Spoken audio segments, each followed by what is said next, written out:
জরুরি বোর্ড সভার পর বিসিবিতে আনুষ্ঠানিক ব্রিফিংয়ে নতুন সভাপতি আমিনুল ইসলাম বুলবুল কথা বলছেন এবং আমরা আগেই জানিয়েছি যে তিনি বিসিবি সভাপতি নির্বাচিত হয়েছেন। সরাসরি যাচ্ছি তার সেই ব্রিফিংয়ে। ধন্যবাদ বাসুদ ভাই। ফার্স্ট অফ অল আমি আপনাকে দেখে চিনতে পারিনি, বিকজ আপনি অনেক ওয়েট লিস্ট করেছেন। তবে এটা হ্যাঁ, আমাদের আমরা বলতে পারি যে প্লেয়ারদের যে আমরা প্লেয়ারদের গর্ব এই জন্য বলছি যে আমরা একটা সময় একটা কাউন্সিলর করতে পারিনি। আমাদেরকে এমন সময় অনেক অনেক কঠিন সময়ের মধ্যে দিয়ে যেতে হয়েছিল একজন কাউন্সিলর হওয়ার জন্য। ওয়ালটন আবারও মিলিয়নিয়ার অফারে ওয়ালটন ফ্রিজ কিনে আপনিও হয়ে যেতে পারেন মিলিয়নিয়ার।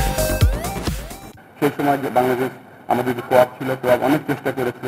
এক পর্যায়ে দেখা গেল যে বাংলাদেশের 6 জন ক্রিকেটার বোর্ডে ছিলেন।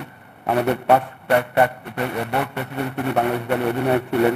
তো এখানে আমি আজকে এসেছি, আমি একটা জিনিস বলতে চাই যে আমরা শিখছি।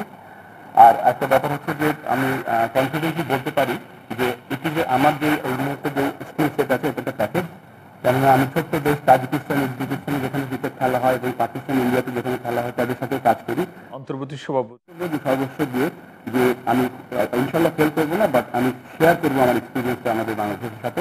তো অ্যাজ এ প্লেয়ার এখানে আমি বসিনি, আমি আমার যে রোলটা আছে সেই রোলটা আমি ভালো করে পালন করার চেষ্টা করবো। ভাই একটা করে কোশ্চেন হলে ভালো হয়, কারণ অনেকে আছে তো। হ্যাঁ, আচ্ছা second question don't mind, but তথাকথিত সবাইকে করলে আজকে আবার নামাজ হবে।